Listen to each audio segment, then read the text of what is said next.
Nah, muncul ya. Saya geser ke atas. Nah, sama. Kemudian kalau saya miringkan seperti ini, dia juga ikut miring. Nah, dia juga ikut miring. Halo semuanya, kita jumpa lagi di channel Pusat Cara-Cara. Pada video kali ini saya akan memberikan tutorial mengenai cara memunculkan tampilan layar handphone ke proyektor secara langsung tanpa bantuan komputer atau laptop dan tanpa menggunakan kabel. Sehingga dengan cara ini kita bisa melakukan presentasi langsung dari handphone kita ke proyektor. Oke, kita langsung saja.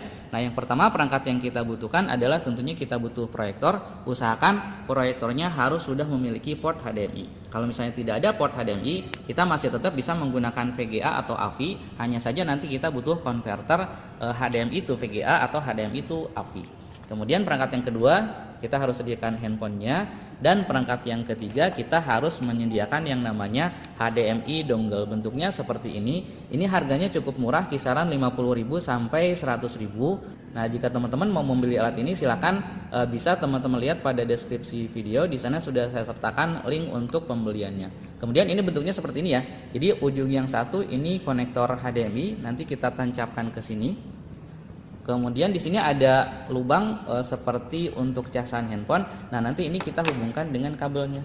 Jadi kalau kita membeli HDMI dongle, nanti kita dapat ini dan kita dapat kabelnya. Kemudian ini kan kabelnya ada dua ya. Nah, ini adalah antenanya. Kemudian yang satu lagi ini adalah untuk sumber tegangannya, dia berupa konektor USB. Jadi nanti ini tinggal kita tancapkan ke port USB yang tersedia pada proyektor. Kalau misalnya di proyektornya tidak ada port USB seperti ini, maka kita harus menyediakan kepala charger yang nanti kita tancapkan ke stop kontak listrik, lalu nanti ini kita tancapkan ke kepala charger sehingga ini bisa mendapatkan tegangan gitu ya.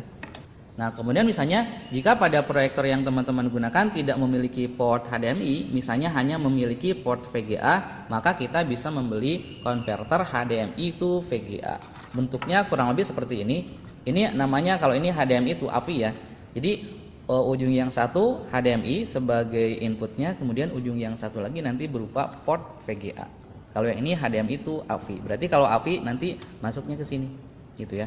Jadi nanti si dongle ini nancapnya ke HDMI, baru dari perangkat ini kita tancapkan ke VGA atau ke AVI, tergantung dari konverternya. Nah, di sini karena proyektornya sudah memiliki port HDMI, maka tinggal kita tancapkan saja. Oke, kita mulai saja ya. Ini tadi kabelnya copot, kita hubungkan lagi. Ini kita hubungkan dulu.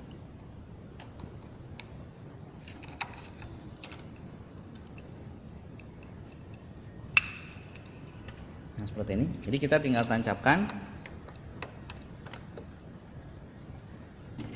Nah, ini untuk antenanya kita biarkan saja, dan untuk kabel yang satu lagi yang ada ujung konektor USB kita tancapkan ke port USB yang ada di proyektor, atau bisa juga kita tancapkan ke kepala charger. Kita tunggu sampai tampilan muncul. Nah, seperti ini ya. Jadi ini tampilannya. Tunggu dulu sampai proses loadingnya selesai. Nah, nanti di atas akan ada passwordnya ya. Nah, itu passwordnya yang ada PSK, itu passwordnya 12345678. Nah, kemudian kalau passwordnya sudah muncul, langkah berikutnya adalah tinggal kita hubungkan handphone kita ke perangkat dongle yang tadi. Caranya adalah pertama kita masuk dulu ke pengaturan, lalu masuk dulu ke WiFi. Nah, kita nyalakan dulu WiFi-nya. Kemudian kita kembali masuk ke pengaturan. Nah, di sini masuk ke sambungan nirkabel lainnya. Lalu nanti akan ada menu interaksi multilayar, masuk ke sini. Kalau misalnya di teman-teman tidak ada menu interaksi multilayar, nanti saya akan jelaskan kita bisa menggunakan aplikasi tambahan ya. Nah, nanti munculnya seperti ini, tinggal kita nyalakan interaksi multilayar. Kemudian tunggu sampai muncul, nah ini ya, Anycase bla bla bla, tinggal kita klik. Tunggu, ini masih proses menyambung. Biasanya nanti dia akan meminta untuk memasukkan password ya. Nah, ini karena sebelumnya sudah saya set atau sudah saya masukkan passwordnya. Nah, kita lihat ini sudah tersambung ya. Jadi nanti kalau sudah tersambung di layar proyektor akan muncul, tampilannya akan sama dengan apa yang muncul di handphone kita. Coba saya coba. Nah, kembali, nah kita lihat sama ya tampilannya. Saya geser, dia juga geser juga. misalnya saya buka file untuk presentasi, misalnya saya buka di dokumen, taruhlah saya buka dokumen ini. Nah, kita lihat. Nah, muncul ya. Saya geser ke atas. Nah, sama. Kemudian kalau saya miringkan seperti ini, dia juga ikut miring. Nah, dia juga ikut miring. Kita bisa melihat nanti dokumen juga muncul. Nah, ini dokumennya muncul ya. Nah, sama. Kemudian kalau sudah selesai, kalau misalnya kita sudah melakukan presentasi, tinggal kita kembali ke halaman depan.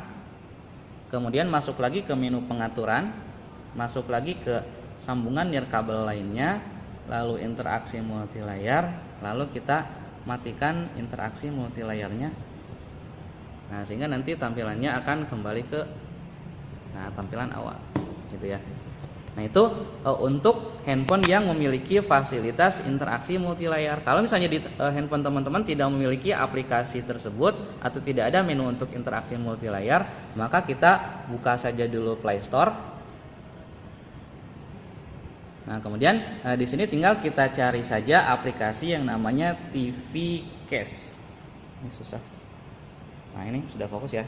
TV Case, kemudian cari. Nah, nanti akan muncul berbagai macam aplikasi yang menyangkut dengan TV Case. Silahkan pilih saja salah satu. Ini kebetulan saya sudah install aplikasinya. Kita lihat TV Case. Nah, ini ya. Nah, jadi kita coba. Ceritanya handphone saya tidak memiliki fasilitas interaksi multilayar. Nah, nanti tinggal kita masuk ke TV Case, kemudian nyalakan interaksi multilayar. Pastikan Wi-Fi-nya sudah nyala ya. Nanti akan terlihat seperti ini, muncul lagi menu atau Wi-Fi Anycast bla bla bla, tinggal kita pilih. Nah, ini masih menyambung ya. Kita tunggu sampai proses penyambungannya selesai. Nah, kalau sudah tersambung, nanti akan muncul di sini. Kita coba lagi. Nah, muncul ya. Nah, misalnya saya buka Google Chrome. Nah, muncul ya. Nah, kemudian sama seperti tadi, kalau sudah selesai kita kembali ke menu awal, lalu kita buka lagi program atau aplikasi TV Case, kemudian ini kita matikan interaksi multilayarnya, maka dia akan kembali ke tampilan awal. Kalau misalnya sudah selesai, ini tinggal kita cabut saja. Kita cabut saja kabel USB-nya. Kemudian kalau sudah, baru kita cabut HDMI dongle. Oke, saya kira cukup untuk pembahasan kali ini. Mudah-mudahan apa yang sudah saya sampaikan bisa bermanfaat untuk teman-teman semuanya. Terima kasih telah menonton video ini dan sampai jumpa lagi di channel Pusat Cara-Cara pada video yang lain. Terima kasih.